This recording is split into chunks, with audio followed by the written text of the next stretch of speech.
Yo, yo, yo, yo, what up, world? What's going on? What's happening, man? Welcome to the Damn You Too Sportstalk show. This your boy Ralph Sneaks coming to you with another episode. Um, Shout out to AIG Productions, uh, helping me put this together and orchestrate it. Shout out to everybody over there. Follow me on social media platforms. IG, my personal page, Ralph underscore Sneaks. The Sports Talk page is damn underscore YouTube underscore Sports Talk. If you want to go follow me over there on Twitter, X, whatever you call it. Um, It's Damn You Too Sports Talk. Another episode coming to you, man. Today we're gonna get into little NBA free agency, the winners, losers. Well, I got three categories actually: the winners, the losers, and the teams that pretty much stayed the same. Um, we're gonna get to it. Um,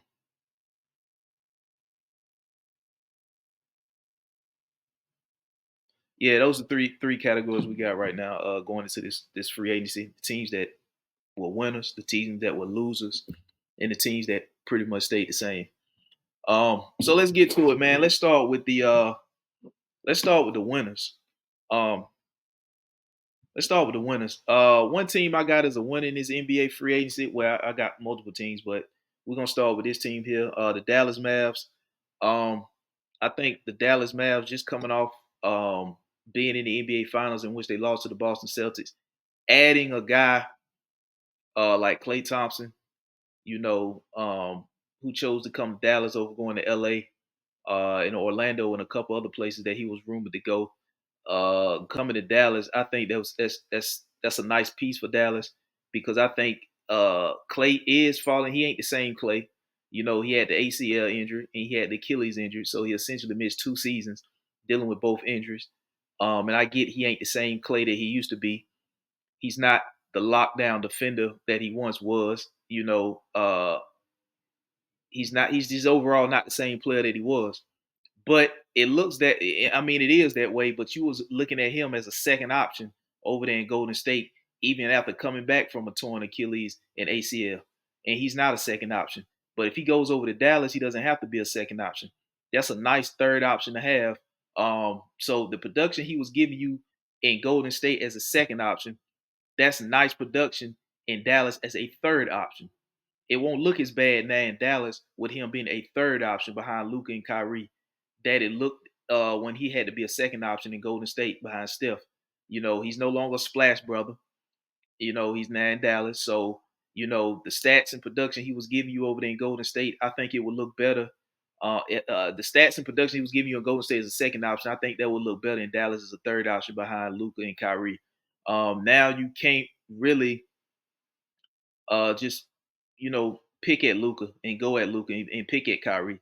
I mean, there's another guy that they can kick the ball out to, and I think that Kyrie can.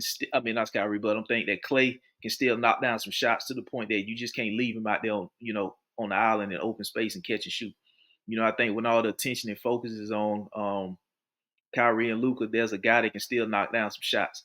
He can hit the corner three, and I think that's what his role is going to be reduced to in Dallas.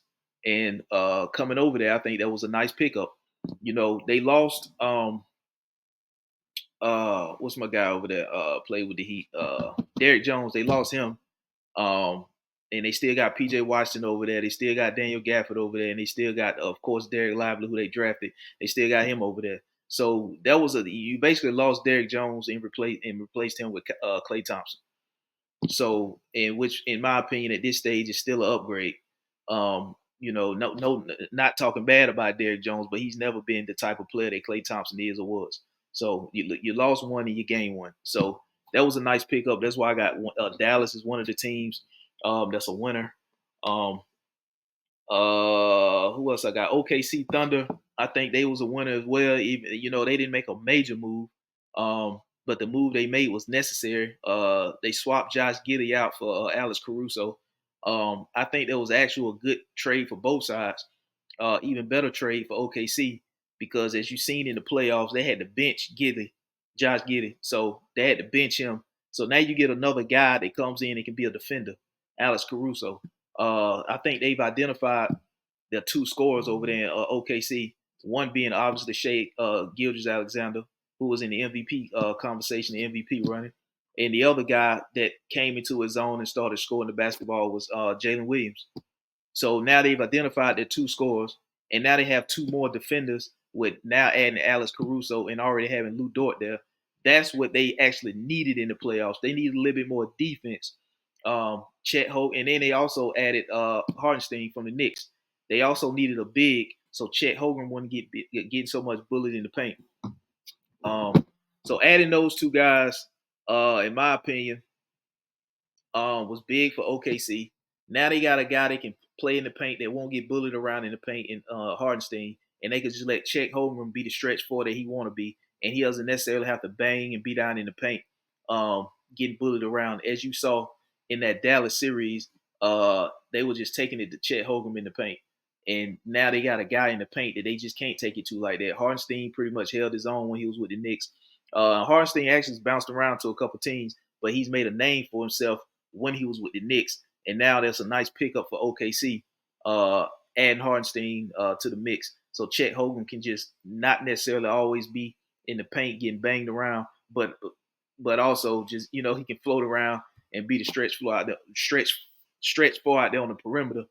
And adding Alex Caruso, another guy that can defend multiple positions. And like I said, they've identified their two guys that can score the ball. Well, three guys now because Chet Hogan can shoot it.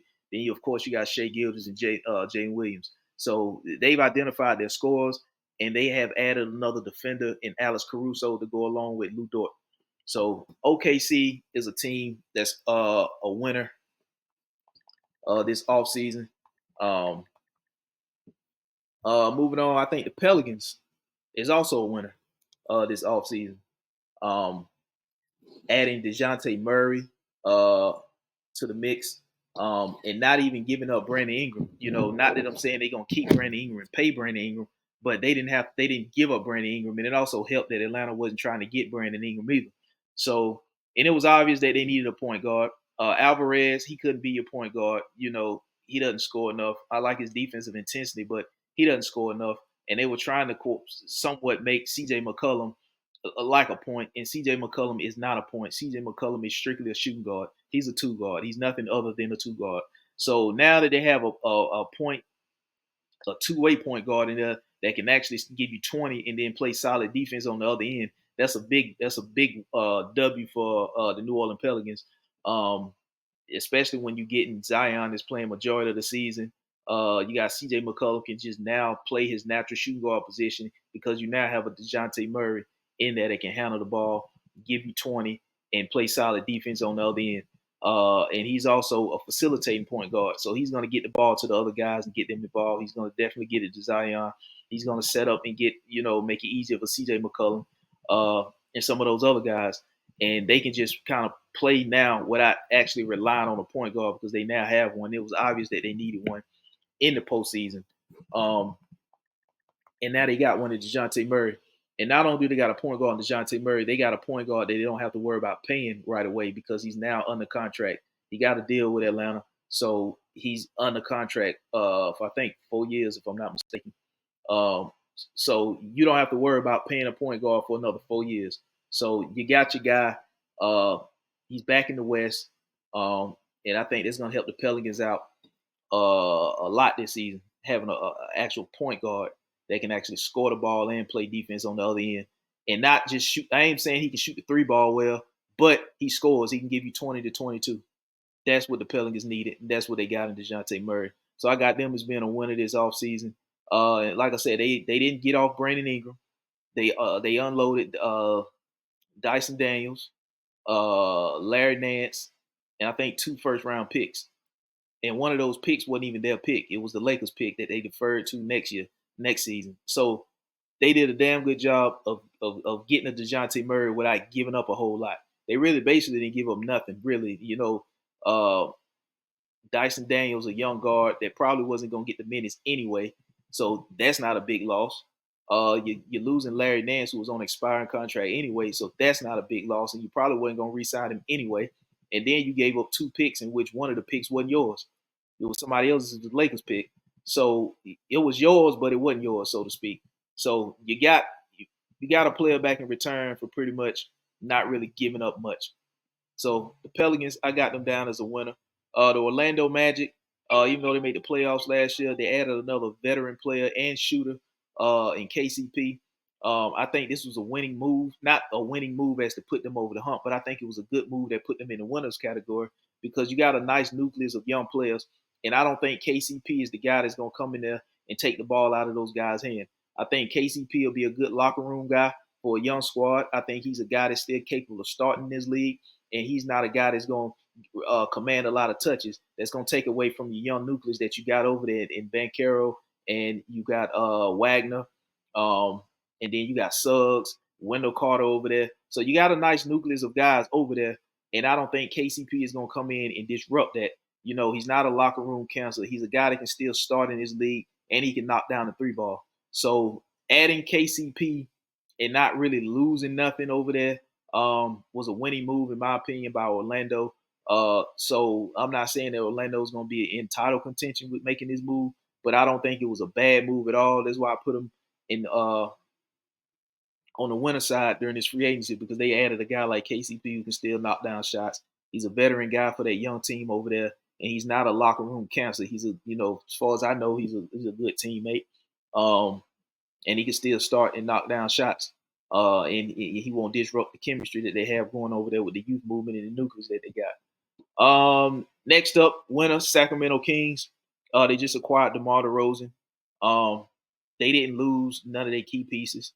They lost Harrison Barnes, which was a veteran, but you replacing Harrison Barnes' veteran leadership or being a vet as a player, you're replacing that with another vet who can score the ball better than the guy you just got rid of in Harrison Barnes. So you putting him over there. You didn't lose. Who you lost? Chris Duarte, Harrison Barnes, and some couple second round picks. Um, so you didn't lose nothing, but you added a veteran player that can still score the ball. And his veteran presence as still being a scorer is more valuable than what you lost in Harrison Barnes, who can't score the ball like DeMar DeRozan. DeMar DeRozan can still put the ball in the hole. You know what I mean? So, and then you added him to that Sacramento team in which they retained and brought back Malik Monk. They already had De'Aaron Fox over there. Sabonis was already over there. They kept Kenny Murray. He's over there. And they also had Kevin Hurt on the trade block, but they didn't move him. So he may be moved at the trade deadline. Who knows? But they also retained him. So they got a pretty solid team over there, and they drafted Devin Carter. So they added without losing. And out there in the Western Conference, I think that was big. Um, so that's why I got Sacramento as a winner this offseason. Let's move on to the Minnesota Timberwolves. The Minnesota Timberwolves, they didn't make too many major moves, but the move that they did make, they went out and got Rob Dillingham. They acquired him in a trade from the San Antonio Spurs.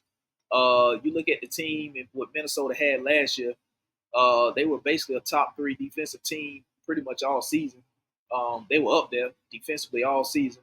And it showed in the playoffs that they needed another scorer. So I think if you take Cat and make him your third option, with Ant-Man being your first option, then you bring in Rob Dillingham, who's just who explode offensively. That's another offensive threat that they needed in the playoffs that they now have. And I think that he wouldn't have lasted when Minnesota picked anyway. So Minnesota had to have it. I mean, they went out and did what they do. They had to get him. So they made the move to get him.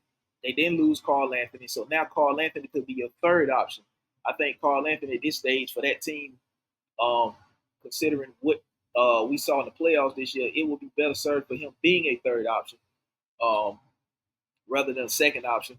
Now you got another scorer in the backcourt with Ant-Man that can put the ball in the hole and put pressure on the defense. And they didn't have that guy in the playoffs last year that could do that.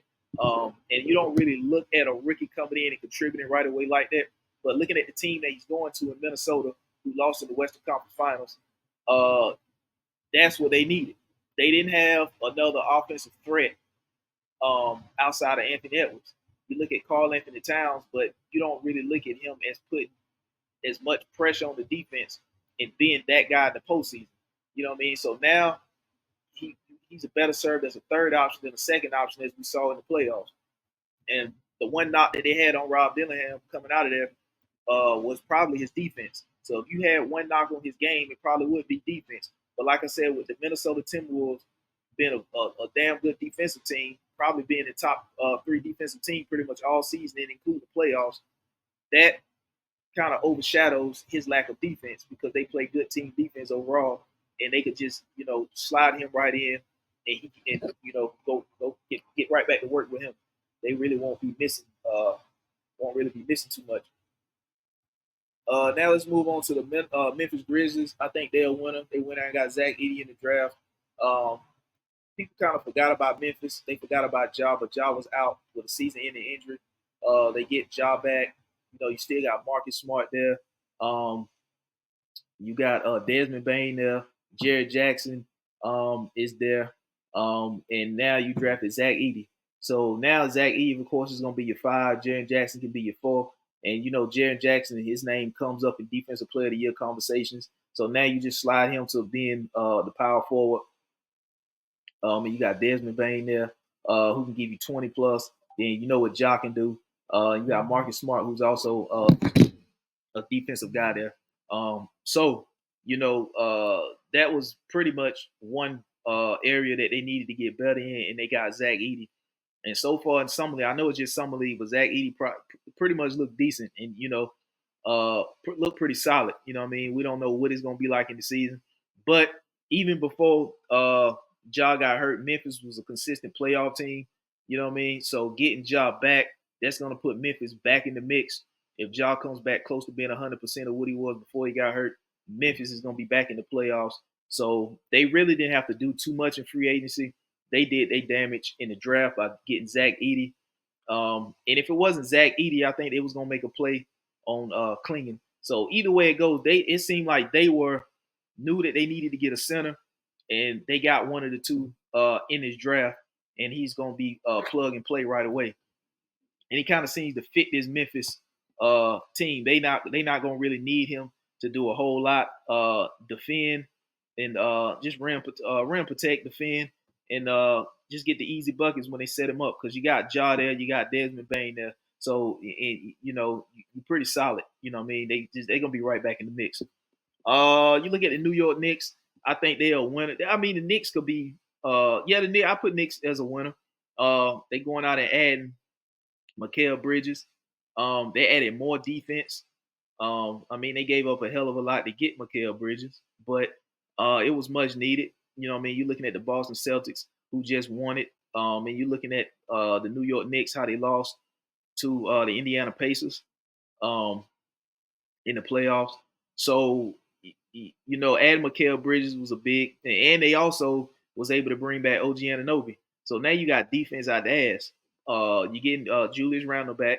He's more of an offensive player than defensive player to me. You got Jalen Brunson, who's, offensive. So now you're going to add, you brought OG Anunoby back, and what you had to bring him back because of what you traded off to get him. So you had to bring him back. To me, that was a no-brainer.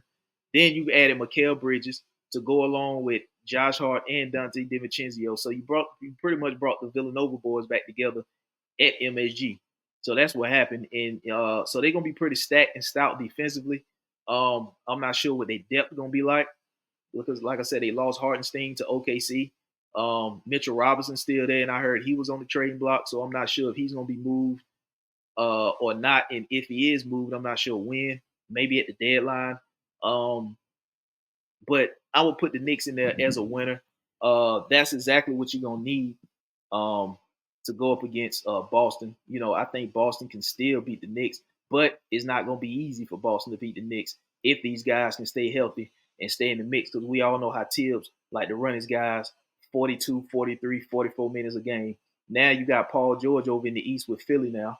And you still always have to you don't really look at the Miami Heat as being a threatening team, but somehow when you always look up, they're in the playoffs, making noise, making a run in the postseason. So you now got a defensive squad that can pretty much stack up against whatever's thrown at you in the playoffs. Milwaukee hadn't really done much. That's why I got them on the loser list. They hadn't really done much this offseason. So you're looking at the teams that's going to be a threat to you. You just lost to the Pacers in the playoffs, and they're going to get a couple players back, and they pretty much brought their same squad back. They didn't really make too much noise in free agency. You're looking at Boston, who just won the chip. You're looking at Philly just adding Paul George. You're looking at a team like Miami, who you don't really look at in the light as the same other as those other teams that I just named. But every time you look up, Miami seems to be in the playoffs, making some sort of run in the playoffs. So you're looking at that. So yeah, New York, the Knicks, I got them as winners. Adding Mikal Bridges in the offseason. Let's move on to the losers of this NBA free agency so far this offseason. You're looking at the Lakers. They obvious losers. They didn't get anybody. They swung and they missed heavily on everybody. They didn't get Trae Young. They didn't get DeJounte Murray. They didn't get Donovan Mitchell. They didn't get Klay Thompson. They didn't get DeMar DeRozan. They didn't get none of the heavy hitter guys that they were supposedly going after to get in free agency. Said they were looking for a center. They ain't got one yet. You brought in JJ Redick with zero experience as a head coach. You drafted Bronny James. You drafted Dalton Connect, who, in my opinion, I'm gonna connect Dalton Connect to another team later on. Once I get to the little bit later on down the list, but you end up getting a steal in Dalton Connect because you swung and missed on other guys. Like I said, you didn't get none of those guys. Uh, and LeBron was allegedly he was willing to take a pay cut, so you can get somebody in there. You didn't get nobody in there, so now the pay cut is off the table. He signed his max extension, so you're pretty much gonna run everything back. You had a lot of guys who opted into the contracts that you really don't want. If you the Lakers, you can't be excited about Cam Reddish opting into his contract. D'Lo opting into his contract. So you pretty much running back the same team, and you're trying to get a center and you ain't able to get one yet.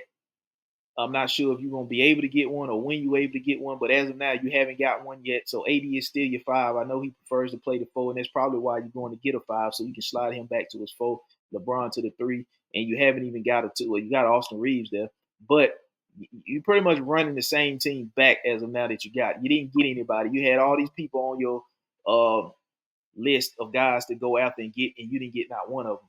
So, yep, the Lakers losers. Both LA teams losers, actually. The Clippers as well. They let Paul George essentially walk for nothing. I already talked about how much they gave up to get Paul George. Yeah, I mean, it was a shitload of assets they spent to get Paul George. But you essentially let Paul George walk for nothing. You re-signed James Harden, who did nothing for you. Then you got Kawhi Leonard still there, who's injuries, pretty much plays when he want to play. And then you turn down the deal with the Golden State Warriors that would have made you better. And I'm not sure why you didn't want to do business with the Golden State Warriors. But if you the Clippers, you're not going anywhere. So you might as well go ahead and do the deal and help yourself out getting better. I mean, I understand you don't want to help a team out in your conference, but at the same time, you got to understand and realize there's a tough conference. You're not going anywhere. You let Paul George walk for nothing, so you basically need to recoup some of the assets that that it took to get Paul George. You're not going to get all the assets back. Nobody's giving you all that back. I understand that, but you need to get some of it back. And that would have been the case if you had done the deal with the Warriors. I think the Warriors deal included maybe Wiggins, Chris Paul. I think they would even wouldn't throw Kuminga or Moody in there in a first round pick. That would have been much better than just letting Paul George walk to Philly for pretty much nothing and sign a max deal over there.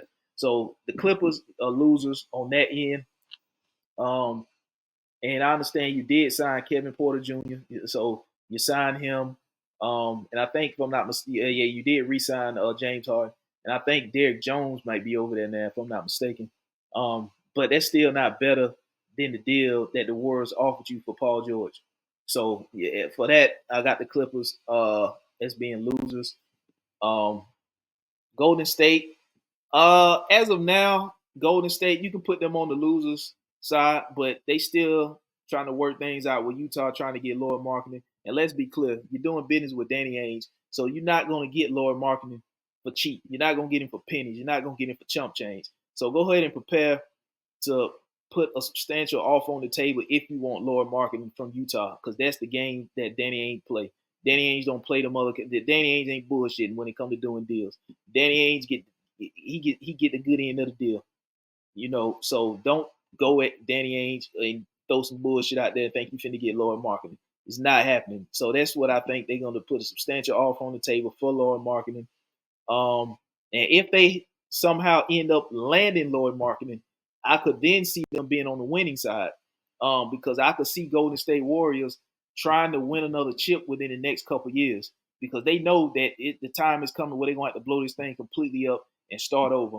And I think that's why they're willing to include Jonathan Kuminga to get a player like Lloyd Marketing because I don't think that the Golden State Warriors view Jonathan Kuminga as a guy that they can be the centerpiece of that franchise. He's not going. They don't view him as the cornerstone piece that they can build off based around him going into the future with that team as a rebuild. That's why I think they're willing to include him in a deal for Lord Marketing because they know that they're gonna have to blow it up. And when they do blow it up, they don't want any long term contracts. They just gonna go do full fledged rebuild. And I think that's the reason why they didn't do the deal with the Chicago Bulls, and that's another reason why I got Golden State as a loser because the Warriors was supposed to. Well, they had a deal in place with Chicago, and Chicago was asking for Chris Paul, Wiggins, and I think it was another player in a first round pick for Zach LaVine, and Golden State said no, just to turn around and waive Chris Paul, and Chris Paul go and sign with the San Antonio Spurs. So you could have got something back for Chris Paul, but instead he walks for nothing. And I understand is Zach LaVine, and they probably looking at the fact that Zach LaVine has what 3 years or something like that left on his deal, 3 or 4 more years, 3 years. I know something like that left on his deal, like 40 something million. So they know they probably gonna have to blow it up before then, and it's hard to move off of Zach LaVine's contract now. So I think Golden State looking at the fact that they don't want to be stuck with his contract for the last 2 years remaining or the last year remaining when they get ready to go into their rebuild because the rebuild is coming soon in Golden State, whether you want it to or not, it's coming. So they don't want to be tied up with no big contracts on the books. So I think they're gonna try to keep everything, all the big contracts. They're not taking them. I think the only way they'll take a big contract is if it come with a draft pick or picks, and that will only be to get the picks or pick. It wouldn't be because the players who they really want with their contract tied up on their books. So if they can swing and hit on the lower marketing trade, I would then move them over to the winner side because I think that at that point, um, that they could that based off of how it's going to be set up or whatever, it's going to be good teams to knock other good teams out. And with the championship pedigree that they have, I think that they could somehow, some way, make one last run at a chip. Not saying that they're gonna win it, but I think they could make one last run at it before they have to completely demolition it out there in the Bay Area. So that is coming sooner or later. It's coming, and they know it's coming. So they trying to go all in and win one more before it comes. And that's why they were trying to go for the Paul George trade because that was, they was trying to swing for the fences, win another chip within these next couple of years because they're gonna have to blow it up after that, and they know it. So they trying to go all in and win one more before they have to do that. But if they can get if they can get lower marketing, then yeah, I would move them from the loser to the winning side if they can get lower marketing. Because I think they then could, somehow still make a run. Steph still playing high level basketball. Then you could put Laura Markin at the five, and he could be a stretch five.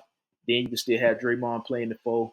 And depending on if Wiggins is there or not, you slide him at the three or whatever. But they can make it happen if they get Laura Markin, depending on what they give up. And like I said, you're dealing with Danny Ainge, so it ain't gonna be pennies, it ain't gonna be chump change, it ain't gonna be no bullshit that you give up to get lower marketing out of Utah dealing with Danny Ainge. Let's go ahead and go. Who else next? Okay, Atlanta. I got Atlanta's a loser. Um, the Hawks losing DeJounte Murray for 2 first-round picks, Dyson Daniels, and Larry Nance. And I think Cody Zeller was recently added to complete that trade. But if you the Hawks and you got Trae Young on your roster, why the hell are you not trying to compete? You see what all these other teams in the East are doing, and you're not trying to compete. You see what the Knicks did. You just seen the Indiana Pacers go to the Eastern Conference Finals. You seen Boston just win the finals. Milwaukee is still a playoff team. Um, you're looking at a team like Miami, who is still a playoff team, and they seem to, you look up in Miami. Like I said, Miami seems to be just, they do just enough to get in, and then they make a run once they get in. But if you the Atlanta Hawks, um, if you give up a DeJounte Murray in a trade, you should be looking to get another 20, at least 20-point score back in return to play alongside Trey. But the fact that you didn't do that shows me that you're not really trying to win. You're really just trying to sell tickets and use Trey Young prime years to do that. It seems like they have no identity, they have no direction, they have no DNA over there in the front office in Atlanta. Um, Now I understand moving off of DeJounte Murray because he wasn't a shooting guard, and that's what they had him playing, like a shooting guard, and he's not a shooting guard. You saw DeJounte play much better, and I'm not saying DeJounte a slouch. He ain't no slouch by no means. But when him and Trey was out there together, he just kind of didn't fit what they had him playing out on the wing. He's a point guard that needs the ball to create and play make. And if you also have Trey Young in the backcourt with you, who also needs the ball to create and play make and shoot, your fit moving off the ball is going to be kind of looking like you really out there not knowing and understanding what to do. So moving off of DeJounte Murray because he wasn't a natural shooting guard that you need, I get that. But the return you got back for DeJounte Murray, that's what makes you a loser. You should have went and got you could have used the Brandon Ingram. I understand that you did draft Richier with the first overall pick, and he plays a small forward position at 6'9" too. But you needed to get another 20-point score back. Now I don't, even if you had to go out and find a third team to get involved in the deal to get another 20-point score back, you needed to do that. If you got Trey Young, I don't, like I said, I don't know what the hell Atlanta over there doing. I'm not sure they know what they're doing. It kind of seems like they low key trying to rebuild without really saying so. They just basically moved off of. If you look at it, they basically moved off DeJounte Murray just to shred salary and get under the salary cap. Because what they got back was expiring contract in Larry Nance. They got a Larry Nance Jr. They got 2 first-round picks, and they were just basically trying to recoup some of the picks that it took to get DeJounte out of San Antonio. They gave up 3. They got back 2 from New Orleans, and they moved him and got off of his contract that he just recently signed. And you got back an expiring contract. You didn't take on no money. You took on Dyson Daniels. You took on Larry Nance expiring deal, and you got 2 first rounds back. And then it took you 3 to get him from San Antonio. So it kind of seems like they're just trying to stay under the cap and shred salary because they didn't even get a player back. They could give you 20 to go along with Trey to help this team win. And it just recently came out that they didn't want to take Brandon Ingram back in the deal because they didn't want to come off of, I don't know if it was both or one or the other of Clint Capella or Onyeka Okongwu. So, and I could understand, you got Clint Capella on expiring contract. You could use that to trade somehow. But if you Atlanta, you're looking at who's going to be in the backcourt with Trey. I understand they got Kobe Buffkin. They drafted him last year. You got Bogdanovich. I think he was averaging like 15 or 16 off the bench. So I think they finally found a role that fits Bogdanovich best served coming off the bench as a 6-man. But who's going to be your starting 2? You're going to throw Kobe Buffkin out in the backcourt his second season with Trey. What you gonna do with Richier? You just drafted him with the first overall pick, and you still have DeAndre Hunt on the roster. So Atlanta got some moves to make. They got some things to figure out over there.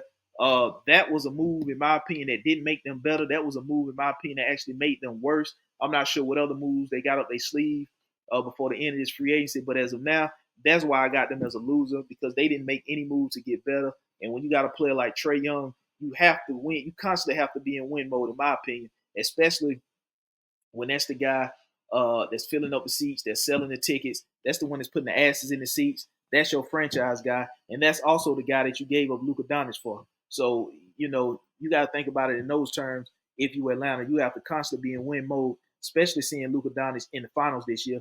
And you had him and you traded him for Trey. So you always got to think about that.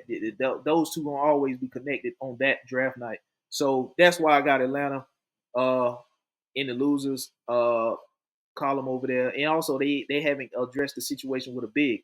Like I said, Onyeka Okongwu, he's an undersized big. And then you got Clint Capella is in the last year of his deal. So I'm not sure if they're going to go out and make a move for another big that's under contract or what the deal is. But if you Atlanta, as of now, you even with Trey Young, you're more of you're a loser now because you didn't get anything comparable back for Dejounte Murray, but expiring contracts and draft picks. So that pretty much telling me you in a like a damn near rebuild almost without even saying it. So, and I wasn't surprised if after this season or at some point during this season, Trey Young requests a trade out of Atlanta because he kind of seeing the same thing that I'm saying. They ain't trying to win. They just trying to shred salary and stay up under a certain number going into the season. Moving on to Brooklyn Nets. Um, the Brooklyn Nets, they're losers. They pretty much going into a rebuild. I think the last thing they need to do is they need to move off. Well, they got some pieces that other teams could use, like Cam Johnson. A contender could probably use Cam Johnson, sir, or a young team that's making the playoffs, that's trying to make a push, could use Cam Johnson. You got a contender that could use Dorian Finney-Smith. And I don't know who the hell is going to take on Ben Simmons. So you may have to take one of those draft picks that you got from the Knicks, and you may have to attach that to Ben Simmons to move him. Um, and even then, it's only certain teams that's going to be willing to take on Ben Simmons' contract. So you're pretty much stuck with Ben Simmons unless you want to. And you got 5 picks from the Knicks. You might have to attach 2 of them just to move Ben Simmons and his money. Because I don't see the reason why the hell you would have Ben Simmons on your roster making that kind of money when you're going towards a rebuild. You just got rid of Mikal Bridges. Like I said, a contending team could use Dorian Finney-Smith services. Another team could use Cam Johnson services. And Cam Thomas. I'm not sure if that's the guy that you want to build a team around. And it was reported that the Brooklyn Nets last season turned down Mikal Bridges, Jalen Green from Houston trade. Houston reached out, wanted Mikal Bridges. They were willing to offer Jalen Green in the deal along with picks, and the Brooklyn said no. So turn that down, and then you turn around.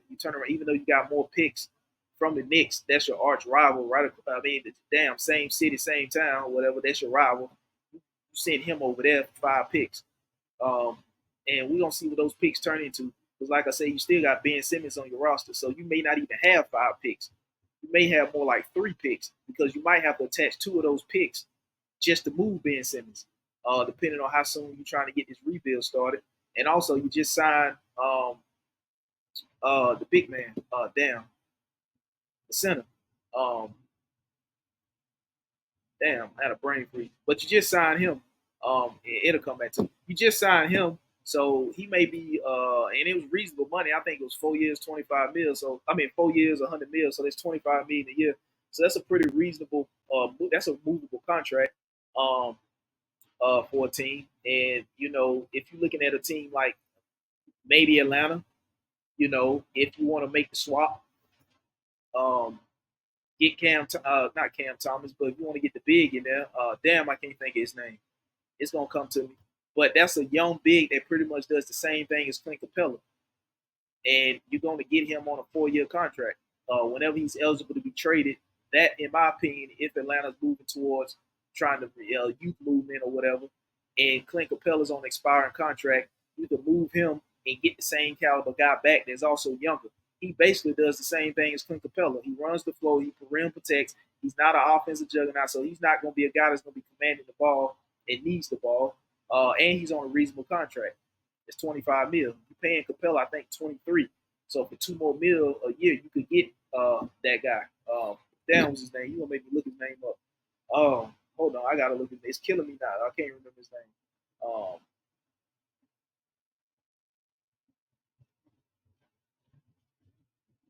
Nick Claxton. Yeah, Nick Claxton. It's pretty much does the same thing as Clint Capella. He's not a guy that commands the ball. He's not a guy that you're gonna run your offense through. He's gonna play. He's gonna play defense, rim protect, rebound, and he's gonna run the flow. That's exactly what Clint Capella does. So you will get a younger version of Clint Capella, pretty much on the almost damn it, almost the same type of money as Clint Capella. I think he got 4 years, 100 mil, and you paying Clint Capella 23 mil this year on an expiring contract. So that could be an asset for Brooklyn having an expiring contract. Um, and like I said, those 5 picks that you got back from the Knicks may not even be 5 picks. It may only be 3 because you may have to take 2 of them just to move Ben Simmons. You know, so they going full-fledged rebuild um uh over there in Brooklyn. So Brooklyn, they're losers because they still got Ben Simmons on the roster. They got to find a way to move Ben Simmons. They in the same situation as the Chicago Bulls with Zach LaVine. Now, you know what you could do, and it's just a suggestion. This is probably what you could do if you Brooklyn. You probably would say, well, you know, since I'm getting off of contracts and not paying guys, let's do this deal. I'll take Zach LaVine off your hand if you attach draft picks with him, you know, and I could afford to take on his salary. You take Ben Simmons off my hand. Ben Simmons' contract comes off the books before Zach LaVine contract comes off the books. So even though you're taking back a contract, that contract will be coming off the books sooner than Zach LaVine's contract will be coming off the books. So if you Brooklyn, you can afford to take the deal. You can afford to pay it out. You know, best case scenario, you get the picks that come along with Zach LaVine because you're gonna need that during a rebuild anyway. You pay Zach LaVine. Zach LaVine, let's just say Zach LaVine has a solid 2 years and plays well for those 2 years. If you the Brooklyn Nets, you then could flip that Zach LaVine into something else. You know, that's just I mean, that's just a thought. Like I said, you know, Chicago probably ain't interested in taking back money, but the money they'll be taking back with Ben Simmons will come off the books much quicker than Zach LaVine's contract will. Hold on, let me see, when does Ben Simmons contract ends exactly? I'll tell you right now. Hold on.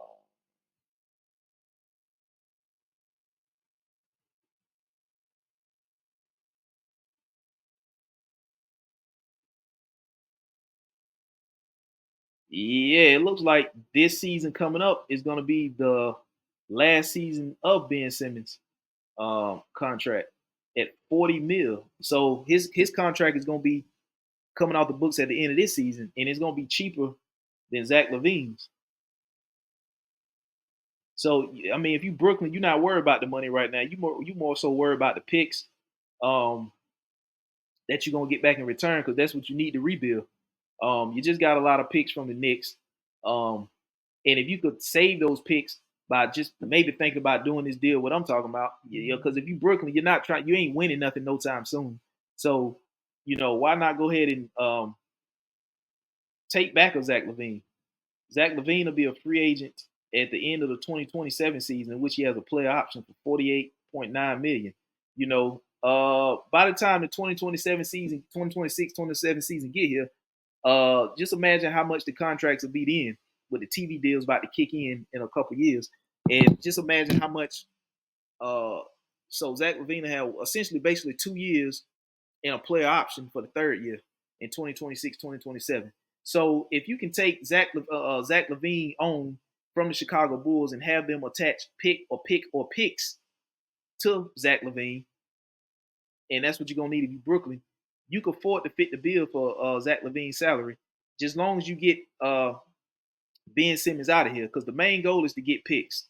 And then if you're lucky, you play Zach LaVine into being, you know, have a couple playing a good year, and then you can flip him somewhere else because the contract is only going to get bigger. So you're looking at 48 million now, 49 million now. In 2-3 years from now, the contracts are going to be 60 million, 65, 70 million. So that ain't gonna be as much to them as it is now. You know, that's just one suggestion of what you know. If you Brooklyn, I mean, you can't even look at the fact that you're bringing back money. You just need to look at the fact that you're bringing back picks that you're gonna need to rebuild with, and you probably need to go like the OKC route. Just stockpile a bunch of picks, start drafting, making minor trades, taking on small contracts. If you can, take on bad contracts that come with picks attached to them, because that's what you're gonna need to rebuild with picks. Let's go. Moving on from Brooklyn, the Phoenix Suns. I got them as losers too, even though they just hired Mike Budenholzer over there. You're looking at the fact that they still don't have a point guard. You still got Bradley Beal. You still got KD and Devin Booker on your roster. Nurkic is still over there. But one of those two guys got to move. It's got to be Booker or it's got to be Bill. Bradley Beal got a no trade clause in his contract, so it's gonna be hard to convince him to move. And to me, you got two of the same guys. Bradley Beal and Devin Booker are the same players to me. They both play the same position. You don't need to have either one of them out of position trying to play point guard. Uh, Now, in my opinion, what I would have done if I'm Phoenix is I would have called Atlanta about DeJounte Murray or either Trae Young. More than likely, it would have been Murray because Murray's contract is cheaper than Trae Young's. And two, you just getting a fresh Murray who just signed a deal. So you don't have to worry about re-signing Murray next year or the year after. I think Murray's got 4 years on his deal. So if I were Phoenix, I would have called about a DeJounte Murray and then tried to move one of those other two guards, Booker or Beal. And I understand you drafted Devin Booker, so you would have to convince Bradley Beal to waive his no trade clause. And I don't think he would have waived it to go to Atlanta. So that would have been the issue there. But that would have been nice to have a DeJounte Murray over there in Phoenix with Budenholzer, who's a defensive coach, and having DeJounte Murray being a two-way guard, playing defense on one end and then capable of giving you 20 on the other end, and you still having KD there, and either one of either Booker or Bill being there. But the issue with that would have been getting Bradley Beal to waive his no trade clause to go to Atlanta. So I think that would have been the move. I'm not sure if they even attempted to make a call to Atlanta about DeJounte Murray. But if it was me, that's what I would have done. So they really can't do much because they got a lot tied up in Devin Booker, Bradley Beal, and KD. And like I said, they don't have a point guard. So, that's still gonna be an issue over there. So, and having a guy like Bradley Beal with no trade clause, that's an issue. So, you know what I mean? So they pretty much tied up with what they got. And Budenholzer, like I said, is a defensive coach. So those guys gonna have to buy into his defensive philosophy. And like I said, if I were Phoenix, that's what I would have done. I would have called Atlanta and see what it would have taken to get DeJounte Murray over there. That would have killed two birds with one trade. That would have got rid of one of the two guys that play the same position in either Bradley Beal or Devin Booker, and then I would have got a point guard in return that also plays defense that fits into what Mike Budenholzer like to do, and he can also give you 20 on the offensive end.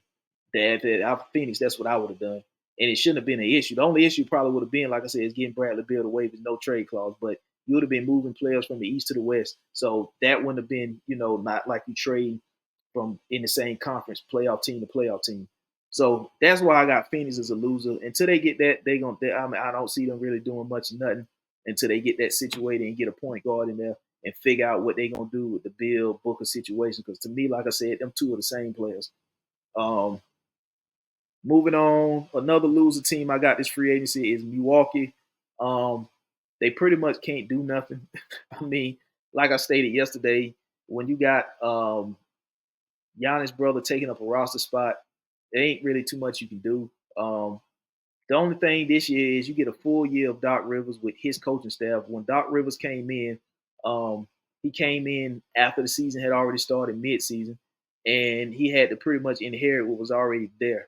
He didn't have a off season to make his changes and adjustments to his coaching staff, and I'm not sure what they will or can do with the roster. Um, because you got Giannis, you got Dame, you got Chris Middleton. That's a ton of money you got tied up right there. And I think they got Brook Lopez maybe on the trading block, but they seeking a first round pick back in return. And like I said, when you got Giannis' brother on your team and he can't go nowhere because Giannis won't him there, it ain't but so much roster movement that you can do because he has to be on the roster because of Giannis. And so that's compromising you to be able to move uh, and get the players you need because he's holding up a roster spot that could be used for a player to better the team. Bobby Portis is still there. So, it's really pretty much running back the same team that they had. It's just the fact that they're going to have a full year instead of having Doc Rivers come in during the season. He's going to now start the year off with the team and having a full off season to have his pick his bench, his coaches and all the assistants and all that. So, Milwaukee, you didn't make a move. Looking at the fact that even though Indiana didn't make a move, but Indiana put you out the playoffs. So and if you essentially running back the same team, Indiana really doesn't have to make a move because they beat you essentially with the same team that you're gonna run back. And Indiana's also gonna get a couple players back that were injured last year. And you're looking at what everybody else was doing in the East, the contenders that is. You look at what I already went over the Knicks. Look what they added, Mikal Bridges. So you didn't do nothing to counter that. Philly adding Paul George. You didn't do nothing to really counter that. You're looking at the fact that the Boston Celtics did win the chip You didn't do nothing to counter that. And like I said, Indiana was beating you during the regular season. Even after Doc Rivers took over as the head coach, they were still beating the hell out you during the regular season. So you really ain't even did nothing to get better than the Pacers. Like I said, Indy don't even really have to do much to beat Milwaukee. They seem to have Milwaukee's number. They put Milwaukee out in the playoffs, and they also had Milwaukee's number during the regular season, and that was prior to the Pascal Siakam trade. So um, either way you look at it, Milwaukee, they're on the losing end this offseason. Moving on, another loser I got as of now is the Denver Nuggets. They lost KCP. They didn't replace him. I thought Klay Thompson would have been a good replacement for KCP because even if he had a went to Denver, he would have been probably a fourth option. And what he gave you in Golden State as a second option, that would have been good in Denver as a fourth option. It looked bad because the production wasn't second option production in Golden State. But what he gave you in Golden State, if he gives you that as a fourth option, if he had went to Denver, I think that would have been a good spot for him because he would have been the option behind Jokic. He would have been the option behind Murray and Michael Porter. And you will also just have him slide right in there at the same position that you lost in KCP. Just slide him right in there. And you also lost Reggie Jackson. So you was able to just slide him right in there. And you still, like I said, can't leave Klay. So anything that Klay gives, if he gives you 12, 13, 14 points, that'll be good from a fourth option standpoint, and that would be more than what KCP gave you last year. I think KCP averaged maybe like 11 last year. So if Klay had a came there and was able to give you 13 or 14 as a fourth option, that would have been damn good. Considering he's a fourth option, you don't need him to be a second unless you have like major injuries and you have to bump him up in the rotation option wise. But he would have been, in my opinion, a fourth option going over there. And that would have been a damn good fourth option going over there. But he didn't go over there. So I don't know who they're going to get to replace KCP. Like I said, Denver's also in win now mode. They got bounced out by Minnesota. So, looking at the situation over there in the West, I think they have to stay in the mix. I think that Klay Thompson would have been a great option over there. And there's rumors that they're going after Russell Westbrook. He's just going to basically replace Reggie Jackson coming off the bench. But I've heard that like a few days ago, and I ain't heard nothing else about it. So I'm not sure if they're going to land Russell Westbrook. I'm pretty sure that they will eventually because there's not a lot of teams out there that's going after Russell Westbrook. So I think Denver will be a good spot for him to go. And I think he ultimately will end up in Denver. But I'm just not sure what they're going to do about the two-guard position over there after losing KCP. And like I said, I think Klay Thompson would have been a good fit over there, but he's in Dallas. So that's not going to happen. Let's move on to the teams that stayed the same in this free agency. You look, and when I said stayed the same, I'm talking about they didn't win, they didn't lose. They pretty much gonna be the same this year that they were last year. You're looking at Detroit. The reason I didn't put Detroit as a loser is because Detroit was never considered to be a winner anyway. So they pretty much gonna be the same. They fired their coach and they just hired JB Biggerstaff. So they drafted Ron Holland, I believe, with the fifth pick. And they pretty much gonna be the same. I mean, it's nothing gonna be different about Detroit. Don't look for Detroit to win many games. Don't look for Detroit to make no noise. Don't look for Detroit to do much of nothing. They signed Tobias Harris. I mean, that's not. That's not moving the needle. The draft Ron Holland. You still got Durant over there. Cade Cunningham signed his extension. Jay Ivey over there. Isaiah Stewart over there. So, that's not really moving the needle. We'll see what JB Biggerstaff can do with that team in about 3 years. We'll see what they had in about 3 years from now. But as of now, they stayed the same. They damn sure didn't get better. And they couldn't have got no worse than what they was last year. They were so bad last year. The only way they can go is up. I'm not saying they about to go way up right now, but you can't have a repeat of the shit they did last year. Yeah, it just ain't no way in the hell you can have a repeat of that. If that does happen in Detroit, I think the NBA needs to take over that team. like they did with the New Orleans Hornets or now Pelicans. Um, they just need to take that franchise over because there ain't no way in the hell you can duplicate last season, this season again, even though you got a new head coach. There ain't no way in the hell. So they damn sure ain't winners. Uh, they more so losers, but they pretty much gonna stay the same that they was last year. Not good. You look at the Charlotte Hornets.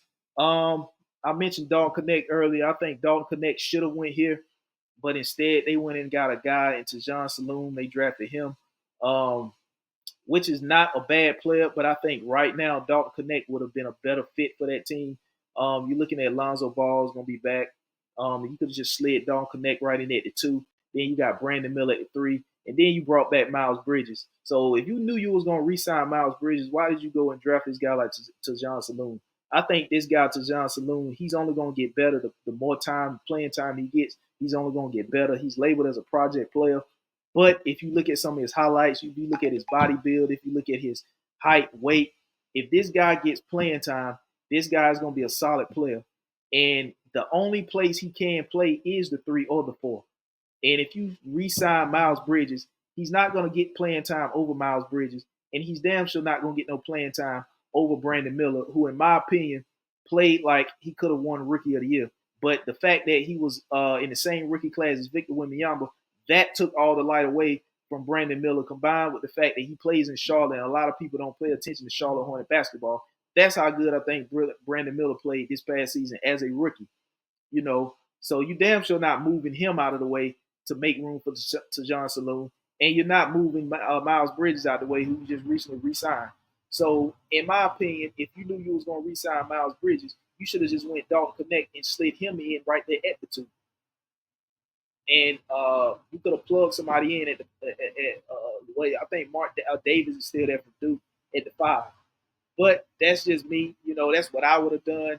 But I'm not sure if they actually knew 100% whether they were going to re-sign Miles Bridges. But I think they had to have in the back of their mind it was a good chance they were going to re-sign him. So I'm not sure why they went and drafted a guy that plays that position when you just took Brandon Miller last year, and you damn sure ain't moving Brandon Miller for this guy. I think Brandon Miller fits perfectly in Charlotte at the small forward position. So now you get a full season of both Brandon Miller and LaMelo Ball, I'm sorry, playing together for a full season. And Dalton Connect, with his ability to catch and shoot, I think he would have slid perfectly in there too, between LaMelo and Brandon Miller. So if you Charlotte, you stayed the same. You pretty much gonna have another season this year like you had last year, even though you just acquired Charles Lee, got a new head coach. He come from Boston.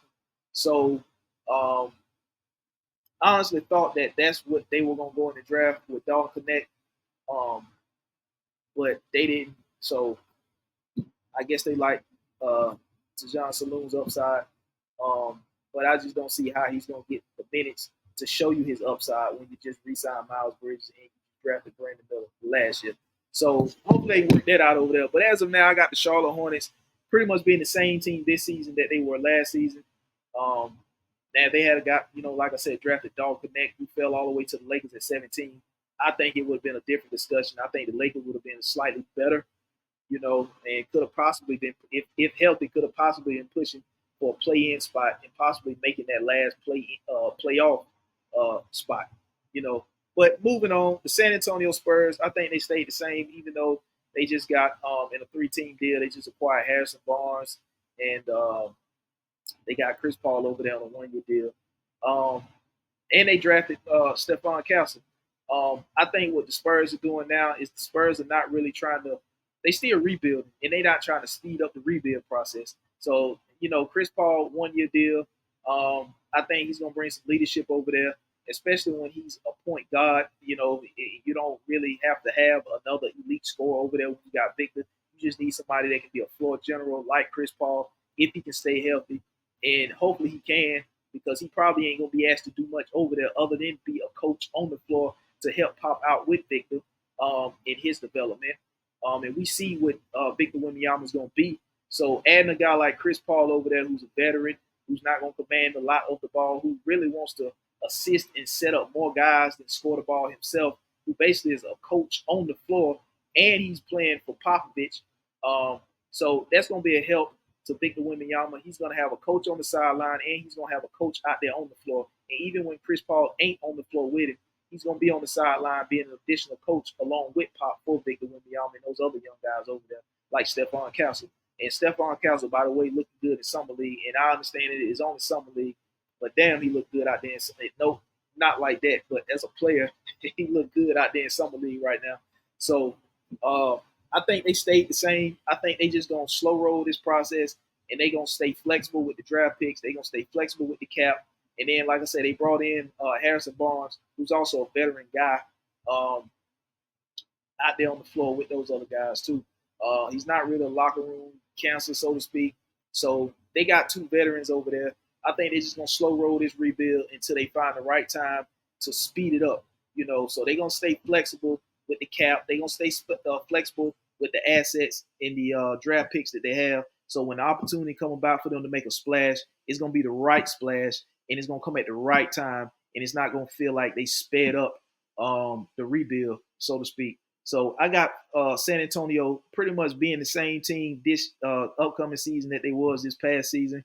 They might win a few extra games because they actually have a floor general out there that can be the coach and put guys in certain positions on the floor as a coach. So I got them pretty much being the same. They may win a couple more games and be even more competitive, um, losing games, but they're gonna lose them. They're gonna be real close games. So they pretty much gonna be the same this year as they was last year. The Boston Celtics, they pretty much gonna be the same team. They just re-signed their own guys. They didn't have any wiggle room to go out and make any new moves in free agency. Like I said, they locked in Tatum, signing him to that $300 something million deal that he was eligible for. Jaylen Brown's locked in. Al Horford will be back. Kristaps Porzingis, he'll be back whenever he get cleared to play off his injuries or whatever. Um, Derek White.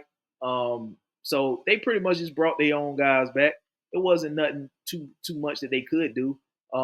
Like I said, they coming off a championship NBA Finals win, so it really wasn't too much they gonna do. They're gonna be pretty much the same team this season that they were last season when they just won the chip. Utah, pretty much the same team. Um, uh, Laura Marketing in trade talks. Walker Kessler is also up on the trade block. John Collins is there. They took Cody Williams. They took Kyle Filipowski, the big man out of Duke. That's why I think they're going to be moving off of Laura Marketing. They just waiting on the right deal or Walker Kessler. Either one of those two guys is definitely going to be moved because I think Kyle Filipowski, he was a second round pick, but he should have went in the first round. I'm not saying he was a lottery pick, but he definitely was a first round pick, and he fell to them in the second round. So they got him as a steal. And they also got somebody else in the draft. I can't remember exactly who it was outside of Kyle Filipowski and Cody Williams. But pretty much, and then they got Colin Sexton on the trading block. So pretty much they're gonna be the same team. They just really Danny Ainge is really slow rolling it and building a team and moving off of guys that have value while they have value, and trying to maximize the assets he can get in return for the guys that have value while they have value.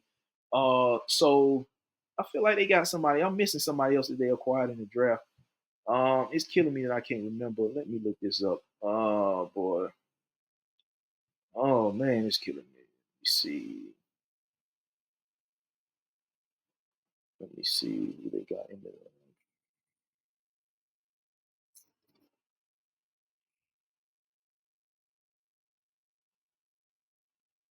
Isaiah Collier. That's it.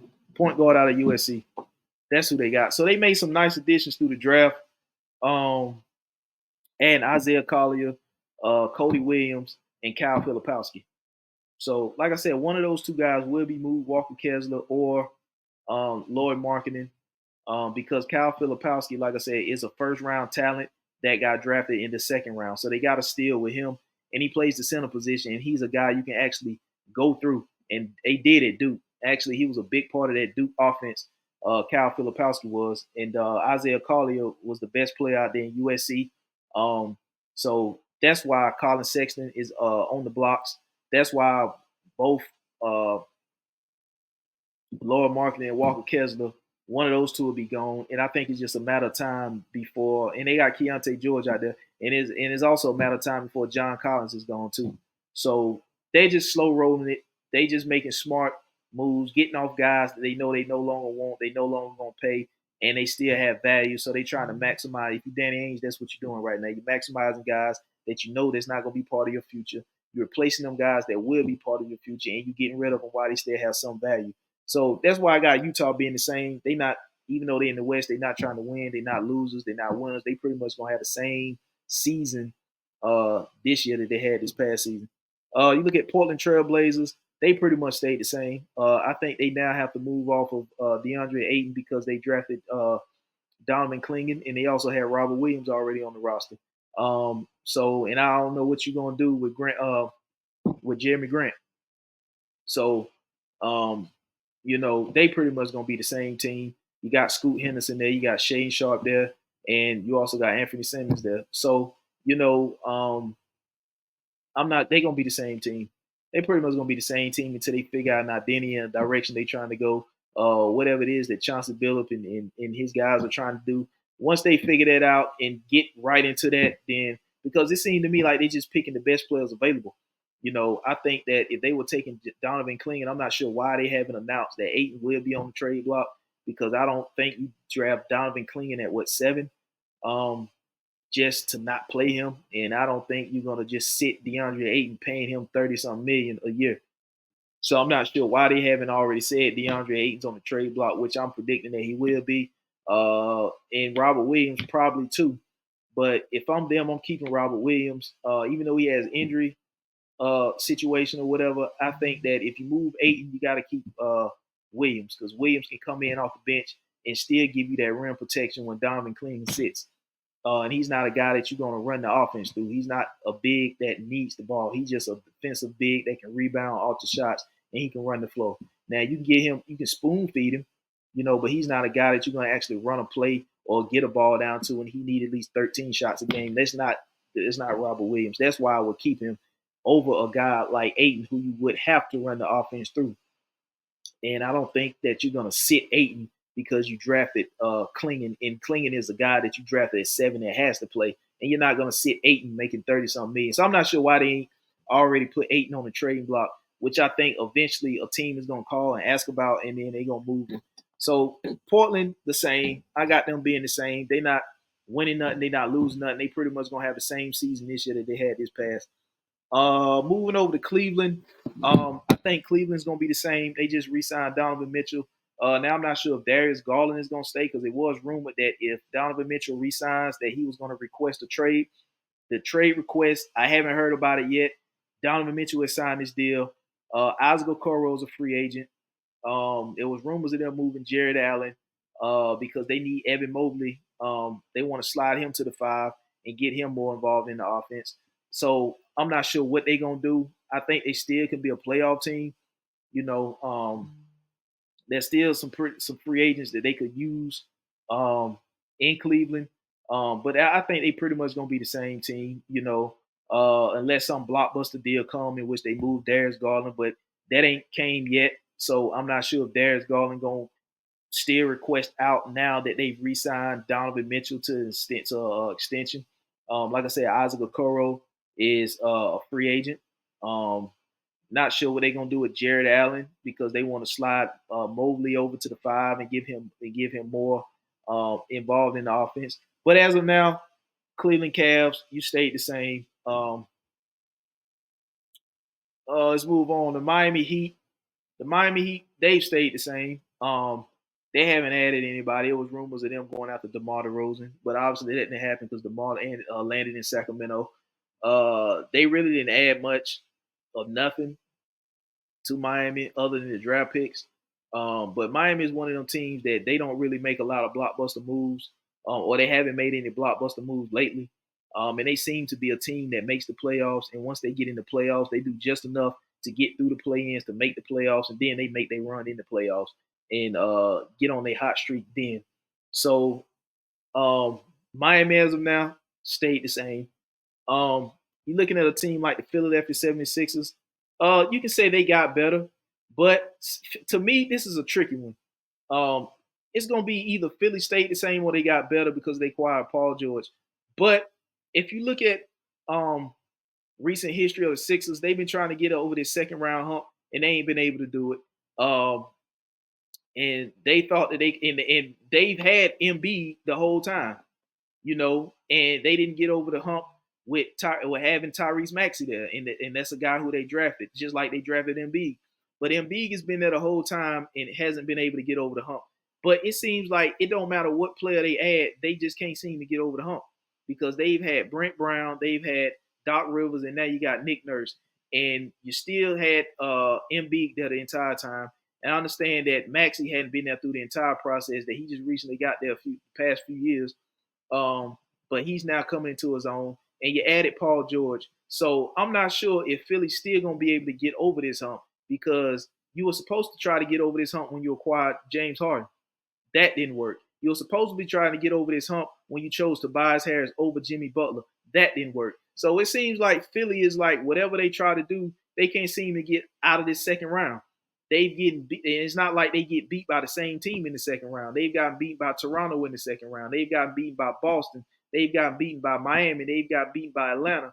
All different teams have beaten them in the second round. So I'm not sure if they stayed the same or got better. I'm leaning towards they stayed the same because Paul George has an injury history just like Embiid does. And the worst case scenario for the Sixers is both of these guys get injured down the stretch of the season going into the playoffs, and they're not going to be at full strength going into the playoffs. So that's worst case scenario. It don't seem like they have an issue in the regular season because they win regular season games to make the playoffs. But this move that they made, acquiring Paul George, ain't about the regular season. It's about getting over the hump, competing, getting to the NBA Finals, and they don't have a problem winning regular season games. That's not the issue, and that's not the end goal here is to win regular season games. The end goal is to get out of this second round, compete, and get to the finals. But that for whatever reason, it's just like whatever Philly do, it don't seem to work. You know, so I'm leaning towards they stayed the same. You got rid of James Harden and you acquired Paul George. So basically, you just switched. You just sent James Paul to the Clippers, and then you just basically got Paul George to walk over to Philly from LA. So I mean, that's almost damn near like they stayed the same. And I understand they filled in other pieces, and they were just waiting to get the big piece, and then everybody else filled in. Um, with the Kelly Oubre's and acquiring these other guys to fill out the roster with Eric Gordon and.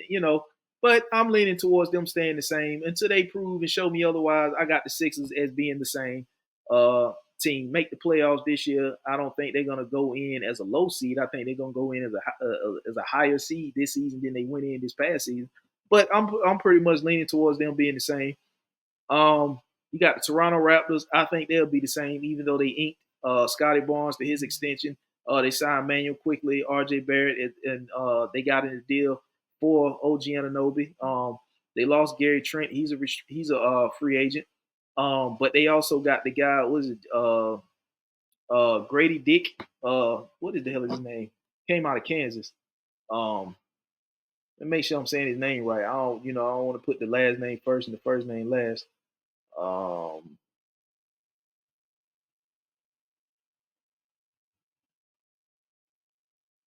yeah, Grady Dick. So they just got him basically out of Kansas to fill in and slide in where they lost Gary Trent at, and he's a sharpshooter. So and then you still have R.J. Barrett there. You just inked in Emmanuel quickly, and then you also inked in Barnes, um, and you have a big there, Poto. I can't pronounce his last name, but he's there. So I think they're gonna have a similar season this year, upcoming season that they had this past season. Um, let's move on to Houston. I think they stayed the same. It was rumors that they were trying to go after KD or Jimmy Butler. That didn't happen. They drafted Reed Shepard out of Kentucky. They also had Fred VanVleet there. I'm not sure what the deal is with Cam Whitmore, but he needs more playing time. He can be a starter somewhere. Um, you're looking at what they've done. I'm not sure where he's going to fit in at because you got Fred VanVleet at the one, you got Jalen Green at the two, you got Dylan Brooks at the three, Jabbar Smith at the four, and then you got Sengun at the five. And then you just drafted Reed Shepard. And then you acquire AJ Griffin from the Hawks. Then you got Cam Whitmore. Then you got one of the Thompson twins over there. So I'm not sure exactly what they got planned for Cam Whitmore. That could be a big trade piece for them um, to be included in any type of blockbuster deal that they're trying to pull off and do. Um, because I think Cam Whitmore has starter capabilities and should be starting. Now, if you somebody like Atlanta who needs a player that can play alongside Trey, I think Cam Whitmore can. And I think the shooting guard position is the position that he can play. I'm not sure. I wouldn't put him out of position at the 1 or the 3. Strictly as a 2. He has the body and the physicality to go in the paint, create his own shot, hit the perimeter shot. So he's a young player he's just not getting the minutes over there. In Houston. And I think he should be a starter somewhere. And I think that's a good trade piece to use if you Houston to pull off a blockbuster trade because I think he is starter material at the 2. He just not getting the minutes over there in Houston to make his stats better and bigger than what they are. I think he's got the capability to do that. But looking at the lineup that I just read, I don't know where you're gonna slide him at to make that happen. So I got Houston being the same. I think Houston has potential to get better on the back end of the season, in which I think they will. They probably could because they actually got better on the back end of this past season. I think they won like 11 or 12 straight games, something like that, and they almost got into the play-in.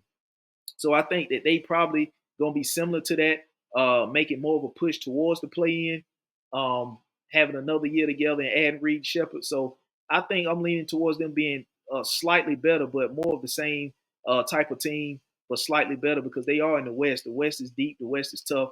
So I'm gonna put Houston right there, staying the same, but being slightly better, possibly making that push on the back end of the season towards making a play-in spot out there in the West.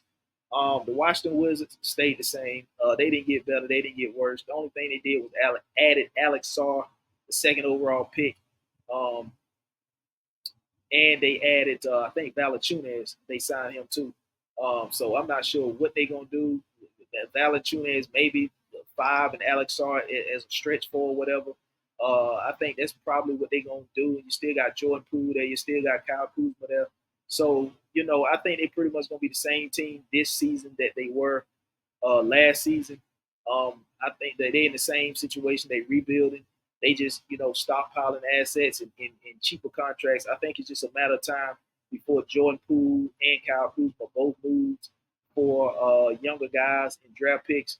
I think that's what they're gonna do. That's how Travis Slink, the GM over there in Washington, that's pretty much is how he moves when he rebuilds teams. So I think I'm looking for one of them 2 guys, maybe both of those guys, to be on the trade block during this season. Kuzma and Poole, because Poole was a shell of himself. He didn't play nothing like he did in Golden State, and I understand there's 2 different systems, 2 different coaches, 2 different styles of play, but he didn't look nothing like Golden State Jordan Poole over there in DC. He ain't look nothing like that over there in Chocolate City. So yeah, a lot of it got to do with the hair getting knocked out of him by Draymond. So I didn't know that much hair got knocked out of him. We all seen the footage, but he damn sure didn't look nothing like Golden State Jordan Poole over there in DC. So I got them staying the same. They didn't get better at all, and you can't get too much worse than what they was in DC. So they stayed the same. You're looking at the Chicago Bulls. They also stayed the same. They still got Zach LaVine. Still got to find a way to move off of him. So you know, they may have to attach picks um, to move him. Like I said, they got Josh Giddey over there. Kobe White still over there. Vucevic still over there. Patrick Williams, they re-signed him, and they drafted the hometown kid, Bazelis. I hope I'm pronouncing his name right. Matas Bazelis. Um, yeah, Matas Bazelis, hometown kid. So they drafted him over there. So pretty much they in a rebuild. They just got to find a way to get in. That DeMar DeRozan's gone. They now got to find a way to get off of Zach LaVine. But other than that, they in a rebuild mode. They, probably gonna have to take a step back to take a step forward, looking at this whole Zach LaVine situation that they got on their hand over there. So I got them pretty much being the same this season. that they were. That'll be the same this upcoming season that they were this past season. Last but not least, the Indiana Pacers. I got them being the same team. They're gonna get some guys back that they missed during the season due to injuries. Obi Toppin's back. I think that they could also add a big, um, because Miles Turner. My issue there is he doesn't get enough rebounds to be a big, in my opinion. Being 6'11", I don't think he rebounds enough, and that's got a lot to do with him playing out on the perimeter. So I think if they could make a move for a big man, and I've said this before, if they can go and get a big and run the two big system similar to what Minnesota's doing with Rudy Gobert and Karl Anthony Towns, and basically Miles Turner would serve as the Karl Anthony Towns. And if they can go and get somebody like a Clint Capella who can just rim, protect, and rebound, who's not going to shoot the ball, who pretty much get spoon fed by Tyrese Halliburton. And like I said, Clint Capella's on an expiring deal. So you're not tied up long term with a Clint Capella. He's going to rim, protect, he's going to rebound. He's going to get you 10 plus boards a game. That's something that Miles Turner ain't doing because he's too far out on the perimeter playing as a stretch four to the point where he's not getting as many boards as he should because he's not in the paint. But if you go and get a Clint Capella who's going to be in the paint, who's going to rim protect, who's going to grab boards, and who's also going to run the floor, and you could be a good pick and roll guy for Tyrese Halliburton, who I think he led the league in assists, if I'm not mistaken. So, and like I said, you're not going to be tied up long term with Clint Capella because he's on an expiring contract this year. So if it don't work, then you're not tied up with him long term, and that will help the rebound and that will help the rim protection, and that would also be a plus to the defense in Indiana. And like I said, they didn't really have to add much. They're going to get guys back that they lost the injury during the season. And I think that they could benefit from adding a big, just a defensive big, somebody that's not going to command the ball like a Clint Capella. Now, if Atlanta want to trade him, I'm not sure what they will be looking to get back in return. I don't have the roster pulled up in front of me right now, but you may have to get a third team involved just so Atlanta won't come out on the losing end again. So probably picks or get the deal done, knowing Atlanta, and that's all they want to do: shred salary and get picks back in return. And they would have, if that happens, they would have gotten the 3 picks back that they used to get DeJounte Murray because they already got 2 from the Pelicans. So if they can wing one more pick back and get rid of a guy that is, if they don't extend him, he won't be part of the future anyway because they need to make room for Okongwu to get more playing time, in which he's already gotten a contract extension. So it only makes sense if that's the route that you want to do. But, I mean, a deal ain't a deal unless both sides agree to it. But yeah, man, that's my winners, losers, and teams that stayed the same during this offseason so far. There's a couple moves that haven't been made, a couple free agents that haven't been signed, and we don't know when they're gonna sign or where they're gonna sign or who gonna make what moves with who. But this it, man. My winners and losers and teams that stayed the same this past or currently during this NBA offseason. Like, share, comment on the video, hit the notification button so you can get all the notification when I update and drop new content. Follow me on my platforms, Twitter, X, or whatever you call it, Damn You Too Sportstalk. You can follow the Sports Talk page at IG or at Damn_U2_ Sports Talk. And if you want to follow my personal page on IG, is Ralph_Sneaks with a Z. Until the next episode, I'm signing off, man. I'll holler at y'all. Peace.